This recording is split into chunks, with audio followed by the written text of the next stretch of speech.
Refueling at sea is among the most operationally demanding evolutions a surface combatant conducts in anything other than combat itself.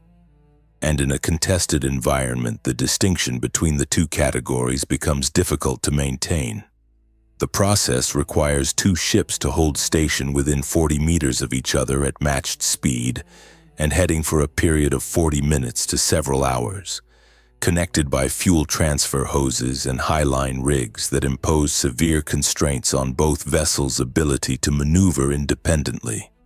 The receiving ship cannot alter course more than 5 degrees without risking a hose parting or a rig fouling. The delivering ship cannot accelerate or decelerate without pulling the receiving ship with it. Both ships are, for the duration of the evolution, a single object in tactical terms. A slow, constrained, predictable object that can be observed from satellite imagery, tracked by over-the-horizon radar and targeted by any system with sufficient range and a pre-computed firing solution. The IRGCN and the Houthi forces they supported had been studying the carrier strike group's underway replenishment schedule for 11 days. The study had not required sophisticated intelligence collection.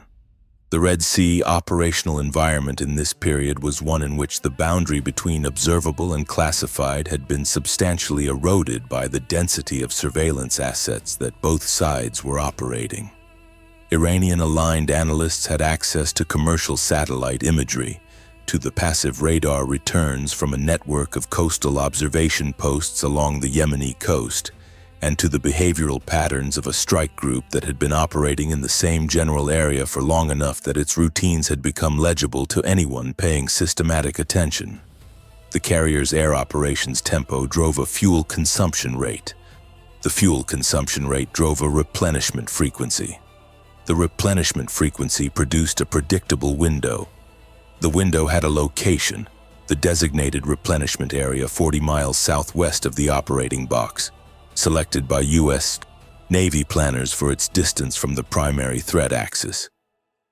And that location had been observed on 2 previous replenishment cycles by passive sensors that the Houthi coastal surveillance network maintained on the southwestern approaches to the Red Sea operating area. The plan that emerged from this analysis was not complex. It did not require precision targeting data or real-time intelligence feeds. It required a swarm large enough to overwhelm the defensive geometry of a ship that could not maneuver, time to arrive during the window when that ship was most constrained. The 22 maritime drones allocated to the operation had been pre-positioned over 3 nights in a pattern that placed their launch points within striking distance of the replenishment area without requiring them to transit through the primary surveillance coverage of the strike group's outer defensive screen. The positioning had been patient. The timing had been precise. The study had not required sophisticated intelligence collection. The replenishment schedule was driven by fuel consumption rates that were deterministic once you knew a ship's operational tempo. And the operational tempo of a carrier strike group conducting sustained air operations over Yemen was observable from the pattern of radar emissions, the timing of flight operations, and the intervals between replenishment events that passive surveillance had been logging for weeks. The analysis that produced the targeting window was not the product of penetrating classified communications. It was arithmetic applied to observable behavior over time. At some point in the 72 hours before the engagement, someone in the Iranian-aligned planning chain had computed that USS Laboon would require fuel between 3 a.m. and 4:30 a.m. on this particular morning, and had allocated the assets necessary to address that window. USS Laboon had come alongside USNS Guadalupe at 3:04 a.m. The replenishment oiler had been on station at the designated replenishment area, a position 40 miles southwest of the main operating area selected for its distance from the primary threat axis and its favorable sea state. Since 2:30 a.m., the Laboon's approach had been textbook. The ship had come up from astern matched speed at 19 knots, closed the distance in the gradual, controlled fashion that conning officers rehearse until the judgment becomes tactile, and taken the first line at 3:06 a.m. The fuel hose was connected and flow confirmed by 3:11 a.m. The Laboon required 140,000 gallons to top off her fuel tanks. An estimated transfer time of 43 minutes at the Guadalupe's nominal pump rate. At 3:11 a.m., with the fuel hose connected and the transfer running, the electronic warfare watch on the Laboon detected the first emission, not a radar. A radio frequency signal in the band associated with the command and control architecture of the Houthi maritime drone force. The same architecture that intelligence analysts had been characterizing for 14 months through a combination of intercept collection and post-engagement forensic analysis of drone wreckage recovered from the Red Sea. The signal was weak.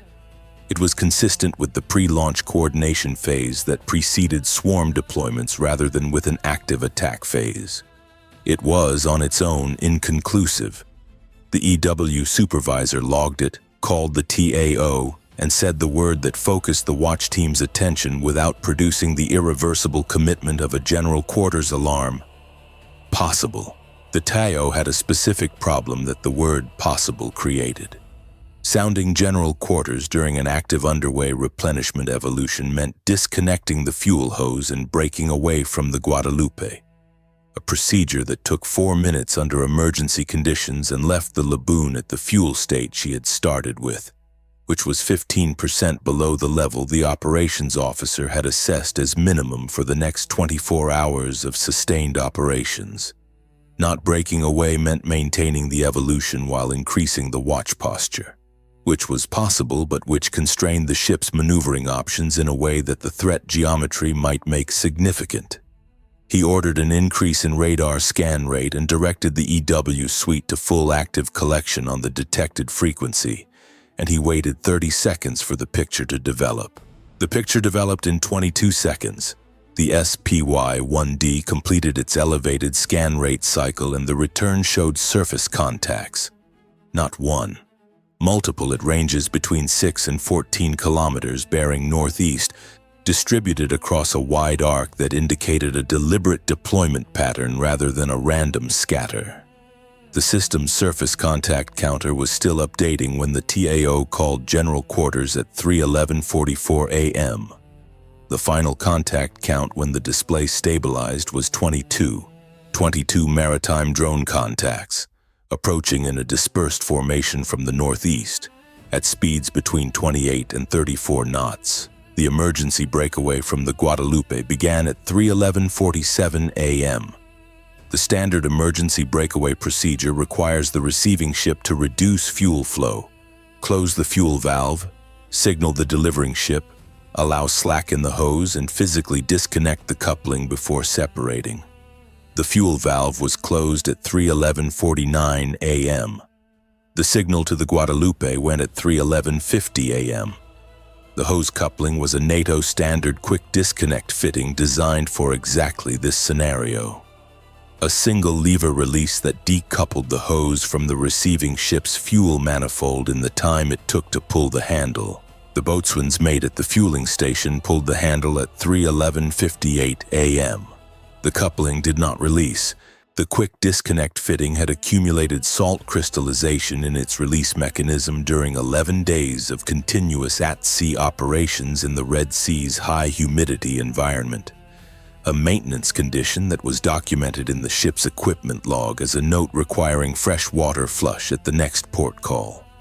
The port call had been deferred twice due to operational requirements.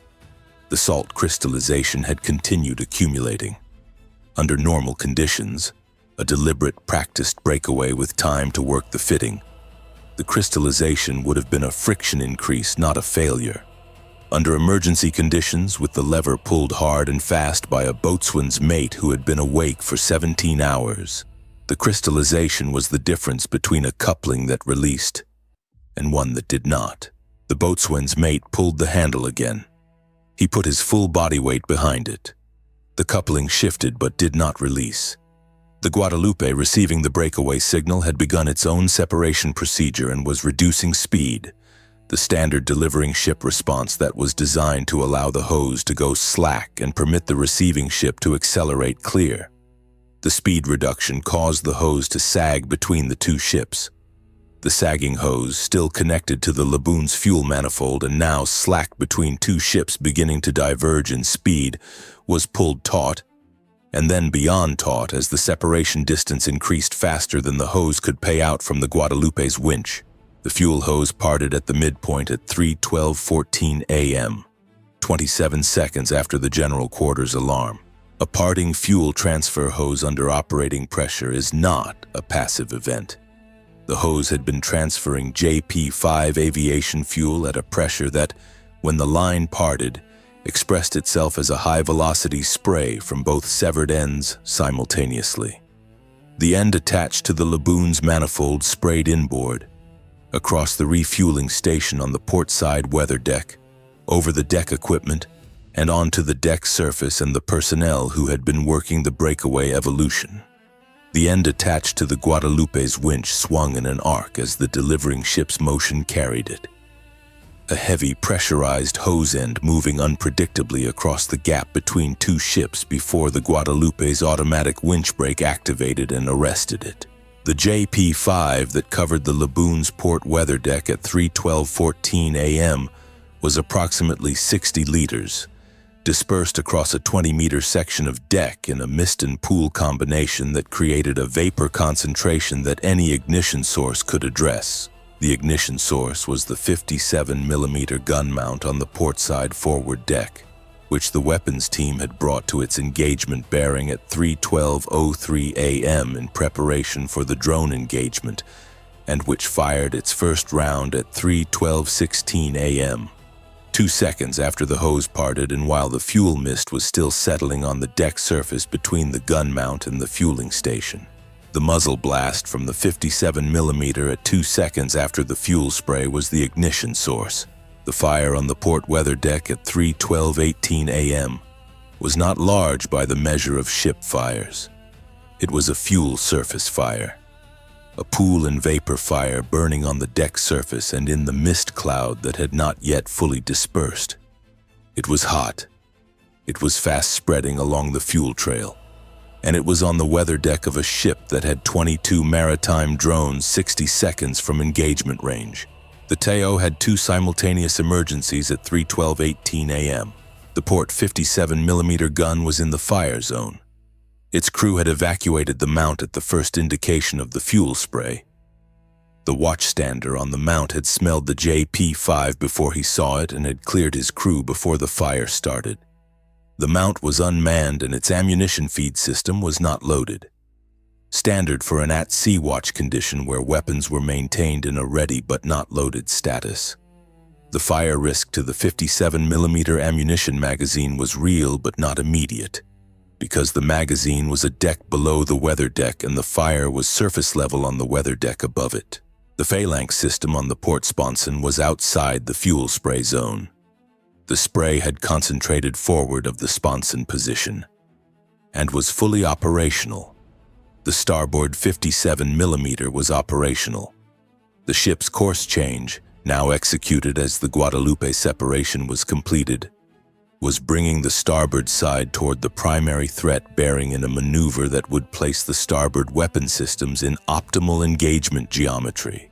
The damage control team assigned to the port weather deck reached the fire at 3:12:31 a.m., 13 seconds after ignition, with 2 charged AFFF hose lines from the stations at frame 38 and frame 52.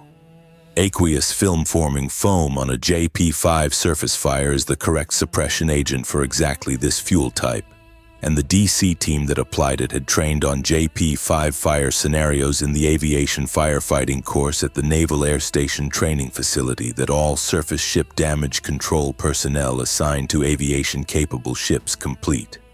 The foam application began at 3:12:34 a.m. The fire was knocked down to isolated hotspots by 3:12:58 a.m., 24 seconds of active fire suppression. The foam application was completed and the fire was declared under control at 3:13:11 a.m., 53 seconds from ignition to controlled status. The drone engagement had been running in parallel throughout. The Phalanx on the starboard side had begun engaging the lead contacts in the drone formation at 3:12:22 a.m., 4 seconds after the weather deck fire started. The system operated on its independent power circuit, and its engagement authority was not dependent on the damage control situation on the port side. The CIWS tracking and engagement algorithms processed the 22 contacts in the formation and began executing the priority sequence that its engagement architecture was designed for. Nearest threat first, overlapping engagement timing to maximize the number of contacts addressed before any reached the hull perimeter. The 57mm on the starboard side engaged at 3:12:28 a.m. The gun crew was at their station, oriented to the threat bearing and operating with the specific focused efficiency that comes from a crew who can see the threat on their sector display and has no other task in the world at that moment except addressing it. 11 of the 22 contacts were neutralized in the first 90 seconds of the engagement by the combination of the starboard 57mm and the Phalanx.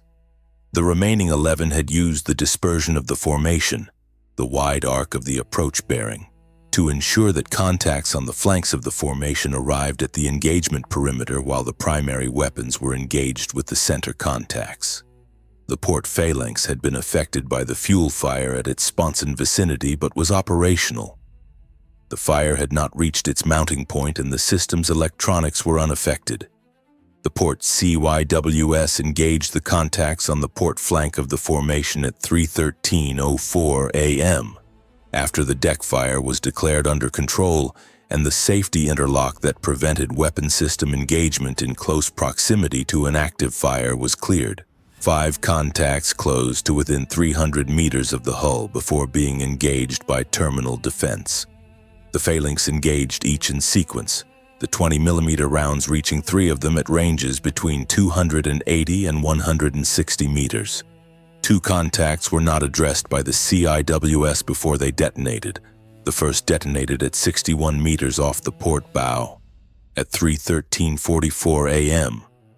The pressure wave struck the forward hull and the bridge windows simultaneously, cracking 2 of the bridge windows and knocking the helmsman off the wheel long enough to produce a 3-degree heading deviation before he recovered and corrected. No penetration, no fire. A concussion load that was felt from the bow to the CIC and that the navigator logged as a significant shock event. The second detonated at 44 meters off the starboard quarter at 3:13:49 a.m. This one was different. The drone's approach angle had brought it to the starboard quarter on a vector that the CIWS had engaged but not fully stopped. The 20mm rounds had hit the drone and disrupted its guidance system but had not caused a pre-detonation. The drone had continued on its last heading vector, which brought it to 44 meters before its fuse activated from proximity to the hull. 44 meters. The pressure wave from the warhead detonation at 44 meters reached the starboard side hull plating, the starboard boat davit, and the aft antenna array in a single complex overpressure event that produced 3 distinct effects simultaneously. The hull plating on the starboard quarter was not breached but developed a series of microfractures along the weld seam between 2 hull plates that would not be identified until the post-engagement hull survey. The starboard boat davit sheared at its mounting point and the rigid inflatable boat it carried fell into the sea. The aft antenna array, the primary GPS and satellite communications antenna assembly, was knocked off its mounting and hung from its cable connections, fully displaced, transmitting intermittently. The ship lost reliable GPS positioning at 3:13:49 a.m. and dropped to 3 of her 7 primary communication circuits. Navigation reverted to inertial reference and backup positioning systems. The communications reduction was logged and the backup circuits activated before the watch team had fully processed what had happened. Because the backup circuit activation procedure was a drill that had been run 4 times in the preceding week and the hands that ran it were faster than the conscious thought that directed them. The remaining contacts, 4, still inbound after the 2 detonations, were addressed by the starboard Phalanx and the starboard 57mm in a final engagement sequence that lasted 38 seconds. All 4 were neutralized before reaching the hull perimeter. The last contact detonated from CYWS fire at 3:14:27 a.m. at a range of 400 meters.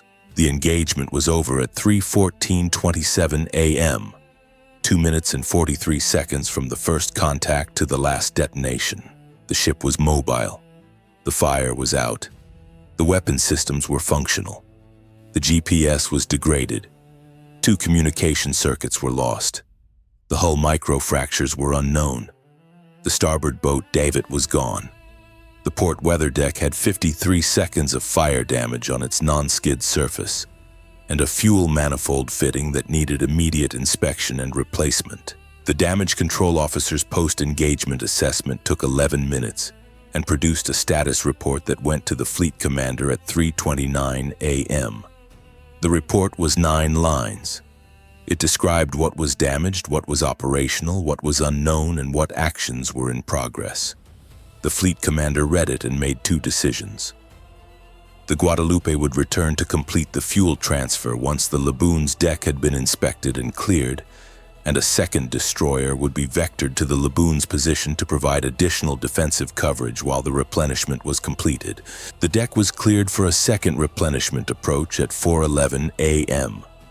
The quick disconnect coupling on the port fuel manifold had been disassembled, cleaned of salt crystallization, lubricated with the approved corrosion-inhibiting compound from the preventive maintenance kit that had been in the damage control locker since the ship left Rota 4 weeks earlier, and reassembled and tested by the damage control petty officer responsible for the fueling station maintenance. The test showed full release function on the first handle actuation. The second replenishment approach was completed without incident. The Guadalupe came alongside at 4:17 a.m. The Jose was connected at 4:22 a.m. The fuel transfer completed at 5:04 a.m. 139,000 gallons of JP5, delivered in the dark in the Red Sea, 40 miles from where 22 drones had been launched with the specific intent of preventing exactly this outcome. The Laboon took her position in the strike group formation at 5:19 a.m. Her fuel tanks were full. Here are the numbers when the evolution is complete and the second ship is in formation. 11 days, the Iranian-aligned planners monitored the replenishment schedule before selecting the targeting window. 22 maritime drone contacts in the swarm formation. 53 seconds from fire ignition to fire-controlled status on the port weather deck. 44 meters, the closest drone detonation to the hull. 2 minutes, 43 seconds. Total duration of the drone engagement from first contact to last detonation. 1 quick disconnect coupling that failed due to salt crystallization after 2 deferred port calls. 3 communication circuits lost to antenna displacement. 139,000 gallons of fuel transferred on the second approach. 0 fatal outcomes among the crew of the Laboon or the crew of the Guadalupe. The fuel transfer was completed. The targeting logic had been sound. A ship connected to a fuel hose cannot maneuver. A ship that cannot maneuver cannot optimize its defensive geometry against a swarm attack. A ship with a fire on its weather deck cannot use the weapon system adjacent to that fire. The planners had identified 3 simultaneous constraints and had built their attack around the window when all 3 would be in effect. The analysis was correct. What the analysis did not contain was a boatswain's mate who could not release a corroded coupling, and whose failure to release it produced a fire that was extinguished in 53 seconds, a damage control team that reached the fire in 13 seconds, or a starboard weapon suite that engaged 22 contacts from a bearing that the ship's course change had brought into optimal geometry before the first drone reached the hull. The replenishment window the planners had chosen closed at 5:04 a.m. when the second hose was disconnected and the Guadalupe turned south. The fuel was aboard. The mission continued. The Red Sea does not ask whether the evolution was easy. It asks only whether it was completed.